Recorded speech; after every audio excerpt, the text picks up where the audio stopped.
আপনার সাথে কি কখনো এরকম হয়েছে যে আপনি অনলাইনে প্লে স্টোর থেকে মোবাইলে যে কোনো একটা লোনের অ্যাপ ডাউনলোড করলেন, সেখান থেকে লোন নিলেন এবং তারপর থেকে আপনার জীবনে চরম বিপর্যয়টা নেমে এলো? মানে 7 দিন বেরোতে না পেরেতে আপনাকে কল হ্যারাসমেন্ট সমস্ত রকম, আপনার বাড়ি যাবো, আপনাকে কেস করবো, এই রকম। অর্থাৎ বলতে গেলে সম্পূর্ণরূপে স্ক্যাম হয়েছে, ডিজিটাল লোন পাওয়ার নাম করে আপনার সাথে প্রতারণা হয়েছে। এই রকম কি আপনার সাথে হয়েছে?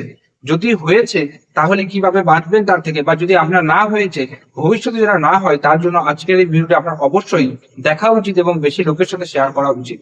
নমস্কার, আমি জয়ন্ত দাস, আপনারা দেখছেন ডিজিটাল বাংলা চ্যানেল, যেখানে আমি ব্যাংকিং বিষয়ক ভিডিও আপলোড করতে থাকি। আজকের ভিডিওটি খুবই গুরুতর। বিষয়টা এরকম: হঠাৎ বিপদের সময় আপনার লোনের দরকার হয়ে পড়লো, আপনি প্লে স্টোর থেকে একটা লোনের অ্যাপ্লিকেশন ডাউনলোড করেন। আপনি দেখলেন না সেই লোনের অ্যাপ্লিকেশনটা আদৌ জেনুইন, অর্থাৎ আরবিআই রেজিস্টার্ড বা এনবিএফসি রেজিস্টার্ড কিনা বা ফেক কিনা। আপনি যাই হোক ডাউনলোড করে ফেললেন, সেখানে আপনার সমস্ত data, information, documents, photo, gallery, সমস্ত কিছু পারমিশন দিয়ে দেবেন। আপনি লোনের টাকা যথারীতি পেয়েও গেলেন। আপনার 5,000 টাকা দরকার ছিল, দেখা গেল আপনার 5,000 টাকা দরকার ছিল, আপনি 7,000 টাকার জন্য অ্যাপ্লাই করলেন, কিন্তু আপনি পেলেন 5,000 টাকা। প্রথমে হিডেন চার্জেস কেটে নিল, কিন্তু পেলেন 5,000। আপনি বলেন যাক ঠিক আছে, আমি বিপদের সময় টাকা পেয়েছি। আপনি দেখলেন সেখানে টাইম রয়েছে 3 মাস, মানে 3 মাসের মধ্যে 7,000 টাকা শোধ করতে হবে।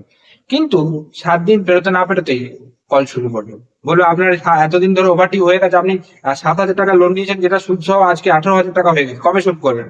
আপনার মাথায় আকাশ ভেঙে পড়ছে। আপনি ভাবছেন এবার কি রকম লোন রে বাবা, যে 7 দিনের মধ্যে 7,000 টাকা লোন নিলাম, 18,000 টাকা হয়ে গেল। এইরকম ডিজিটালি প্রতারণা প্রত্যেক মানুষের সাথে হচ্ছে। প্রথমেই বলে রাখি, আপনাকে সতর্ক করবো বারবার এই বিষয় নিয়ে। আপনার যদি আর্জেন্ট লোনের দরকার হয়, এখন মোবাইলে অ্যাপ্লিকেশন থেকে, লোনের অ্যাপ্লিকেশন থেকে লোন পাওয়া খুবই সহজ, কিন্তু আগে যাচাই করে নেবেন সেটা আর এনবিএফসি রেজিস্টার্ড বটে কিনা। এবং আরো একটা জিনিস ক্লিয়ারলি ভালো করে শুনে নিন যে আরবিআই নিয়ম অনুযায়ী আপনি যদি লোন নিয়ে থাকেন এবং সেই লোন যদি আপনি ঠিক মতো ইএমআই দিতে পারলেন না, বা 2-1টা মিস হয়ে গেল, তখন রিকভারি এজেন্ট আপনাকে কল করবে, আপনাকে ঠিক আছে নেবে, মানে আপনার কাছে কালেকশন, তার কাজই ওইটা যে যারা লোন দিতে মানে দেরি করছে বা বাউন্স করছে, তাদের কাছ থেকে কালেকশন করে যথারীতি সেই সমস্ত আর্থিক সংস্থাকে দানা, মানে টাকাটা ফেরত দেওয়া। এইবার আপনি কোনো কারণবশত যদি দিতে না পারেন, কখনোই রিকভারি এজেন্ট আপনার সাথে আপনাকে হ্যারাসমেন্ট করতে পারে না, আপনাকে ফিজিক্যালি বা মেন্টালি টর্চার করতে পারে না, সেটা তার অধিকারে নেই। এইটা কিন্তু নিয়ম রয়েছে। কিন্তু যাই হোক, আসি এই 7 ডেজ টার্ম লোনের কথা। যখনই আপনি 7 দিনের মাথায় সেটা ফেরত দিতে পারবেন না, তারা কি করবে? আপনাকে টর্চার করবে। কিরকম ভাবে টর্চার করবে? প্রথমেই বলবে আপনার যেহেতু গ্যালারি অ্যাক্সেস পেয়ে গেছে, যে আপনার কাছ থেকে এই জিনিসটা করবে, আপনার যে মানে ইয়েটা দিয়েছেন সেলফিটা, সেই ফটোটা ক্রপ করে একটা নিউড ফটোর সাথে জুড়ে দেবে। যখনই সেটা নিউড ফটোর সাথে জুড়ে দেবে, তখন সেটা একটা ফটো হয়ে যাবে, মানে মড ফটো যখন হয়ে যাবে, তখন কিন্তু সেটা আপনাকে পাঠাবে। বলবে যে ঠিক টাইমে যদি টাকা না দেওয়া হয়, এই ফটো আপনার সমস্ত কন্ট্যাক্টের কাছে পাঠিয়ে দেবে, 2-1জনকে পাঠিয়ে দেবে। আপনি লজ্জায়, ঘৃণায়, ভয় তো দূরের কথা, লজ্জায় এবং ঘৃণায় ওখানে অর্ধেক মরে যাবে। এবং আপনি চাইবেন যে এই জিনিসটাকে কি করে উদ্ধার করেন, কারণ আপনার কন্ট্যাক্ট লিস্টে রয়েছে প্রচুর মানুষ জড়িয়ে রয়েছে আপনার সাথে। তাদের কাছে যদি আপনার মড ফটো চলে যায়, আপনার জীবন শেষ। এইটা ভেবেই আপনি আত্মহত্যার পথ বেছে নেবেন। কিন্তু বলে রাখি, এই সমস্ত সারা দুর্নীতি যারা স্ক্যাম করে, ডিজিটালি স্ক্যাম করে, প্রতারণা করে, তাদের ওই ওখান থেকে বসেই মুখেই বড় বড় পড়ান, তারা কখনো আপনার কাছে আসবেই না। তাদের তো গায়ে সহজই নেই, কারণ ওরা ইল্লিগাল কাজকর্ম করছে, তারা বেআইনি কাজকর্ম করছে, যার ফলে কখনো রিকভারি এজেন্ট আপনার বাড়ি আসবে না। তারা আপনাকে ওইটুকু হ্যারাসমেন্ট করতে পারবে যতটুকু মানে অনলাইনে করা যায়। আপনার ওই মড ফটো আপনার কন্ট্যাক্ট লিস্টে পাঠাবে, আপনার বিভিন্ন কন্ট্যাক্ট লিস্টে অ্যাক্সেস তার কাছে রয়েছে, বলবে এই নামের, দেখা গেল আপনার বাবা, আপনার বাবাকে পাঠাবে, কে কল করবে, এই করবে, এবং আপনাকে হোয়াটসঅ্যাপে সমস্ত রকম স্ক্রিনশট, সমস্ত রকম জিনিসগুলো প্রোভাইড করবে, যে আপনি যাদের বিশ্বাস করেন। তাহলে তখন কিন্তু আপনি কি করবেন? প্রথমেই বলবো আপনাকে, এইরকম যদি আপনার সাথে হয়ে থাকে, অবশ্যই এইসব জিনিস থেকে ঘাবড়াবেন না। একদম নিখুঁত ভাবে, কোন রকম ভাবে ঘাবড়ানো, স্ট্রং থাকবে। আমি আপনাকে বলে রাখি, এইরকম ঘটনা আমি নিজের সাথে জড়িত, মানে ইচ্ছাকৃত ভাবে। কারণ আমার একটা বন্ধু এরকম বিপদে পড়েছিল।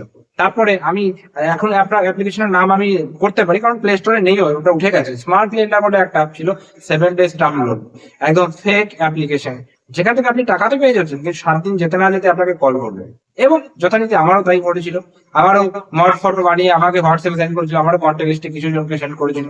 কিন্তু আমি বলেছিলাম এইটুকু তো হবে না, আপনি আরো সেন্ড করুন। মানে ও ভেবেছিল আমি পাঠিয়ে ছবিটা পাঠাবে তো আমি ভয় পেয়ে যাবো, টাকাটা দিয়ে দেবে। আমি বলেছিলাম এইটুকুতে কিছু হবে না, আপনি আরো পাঠান, আমি চাইছি নিজে ভাইরাল হতে। একদম সত্যি কথা বলছি, এখন আমার কাছে এই প্রমাণটা নেই, কিন্তু আমি মানে সেই মুহূর্তে এই কথাটাই বলেছিলাম তাদেরকে। একদম আমি মানে গড প্রমিস করে বলতে পারি যে আমি এই কথাটা বলেছিলাম যে আমি ভাইরাল হতে চাইছি, এবং আমার এই ফটোটা ওটা তো হিন্দিতে কথা বলে, আপনি আরো লোকের কাছে পাঠিয়ে দিন। আমি চাই ভাইরাল হতে, এবং আমার এই ফটোটা আরো লোকের কাছে পাঠিয়ে দিন। ওরা হোয়াটসঅ্যাপ থেকে ফোনটা কেটে দিল। মানে তারপর তো দেখছি বারবার ফোন করছে। আমি এক কথাই বলছি, আমার এইটুকু তো হবে না।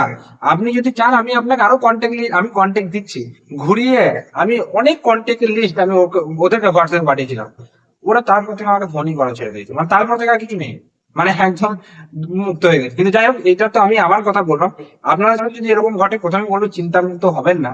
কি করবেন, ফার্স্টে আপনি হোয়াটসঅ্যাপে যে সমস্ত জায়গায় আছে, হোয়াটসঅ্যাপ, ফেসবুক, টুইটার, সমস্ত জায়গায় আপনার কন্ট্যাক্টের পার্সন যারা যারা রয়েছে তাদেরকে বলবেন স্ট্যাটাস দিয়ে আপনার ফোনটা হ্যাক হয়ে গেছে। এবং আপনার ফোনটা হ্যাক হয়েছে, কেউ যদি কোনো রকম ভুলভাল ফটো বা কিছু পাঠায় সেগুলো ইগনোর করতে। তাতে কি হবে, সবাই জানবে আপনার ফোনটা হ্যাক হয়ে গেছে, কোনো কিছু হলে তারা কিন্তু অতটা কিছু মনে করবে না। প্রথম পয়েন্ট ওটা। 2 নম্বর পয়েন্ট, এগুলো সাইবার জালিয়াতি, cyber scam, digital scam. 1930 cyber সেলের নাম্বার, সেখানে কল করবেন, সরাসরি হেল্পলাইন নাম্বারে গিয়ে রিপোর্ট করাবেন। যদি সেটাও না পারেন, নিকটবর্তী যে সাইবার সেল রয়েছে সেখানে গিয়ে রিপোর্ট করাবেন। সমস্ত প্রুফগুলো কোনো রকম কিন্তু ডিলিট করবে না, সেইগুলো নিয়ে যোগাযোগ করবেন। কারণ তারা ওইটুকুই করতে পারবে, তার বেশি যারা ফেক তারা শুধু মুখে বড় বড় ভাষণ দেবে, এই কথাটা মাথায় রাখবেন। যারা ফেক তারা শুধু মুখে আওয়াজ বার করবে, মুখে ভাষণ মারবে, শুধুমাত্র আওয়াজ বেরোবে, তাদের কাজে কিছু নেই। বুলিতে তাদের সাথে পারা মুশকিল, কিন্তু কাজে তারা কোনো কিছু করতে পারবে না, কারণ তারা ইললিগাল কাজকর্ম করছে। আজকের ভিডিওটা খুবই সতর্কমূলক ভিডিও, তাই আপনাদেরকে এই জিনিসটা কিন্তু প্রচুর পরিমাণে শেয়ার করতে হবে। কারণ এখনকার দিনে যে সমস্ত যুবক যুবতীরা রয়েছে, বিশেষ করে ইয়াং জেনারেশন আমাদের মতো, তারা এই সমস্ত বিপদে বেশি পড়ছে। কেন? কারণ এখন এমন হয়ে গেছে যে টাকার প্রত্যেকের দরকার, এবং আর্জেন্ট সময় টাকা দেওয়ার জন্য এই ছোটখাটো লোন অ্যাপ্লিকেশন গুলো ইউজ করে দেয়, এবং ছোটখাটো লোন গুলো পেয়েও যায়। কিন্তু তারপরে এরকম বিপদে পড়ে। মেয়েরাও কিন্তু বেশি, এইসব ক্ষেত্রে মেয়েরা বেশি আত্মহত্যার পথ বেছে নেয়, কারণ তাদের লজ্জা বেশি। তো সেই কারণে এই জিনিসগুলো তাদের কাছে পাঠানো অত্যন্ত দরকার। আজকে তো আমি এই বিষয় নিয়ে ভিডিও বানালাম, পরে আমি আপলোড করবো যে কোনো রিকভারি এজেন্ট যদি হ্যারাসমেন্ট করে তাদের সাথে কিভাবে ডিল করবেন, এবং যদি আপনি লোনে ফেসে থাকে কিভাবে কি ডিল করবেন। এইসব বিষয়গুলো আমি একদম বিরাট পিএইচডি করছি এইসব বিষয়, সেই কিছু না।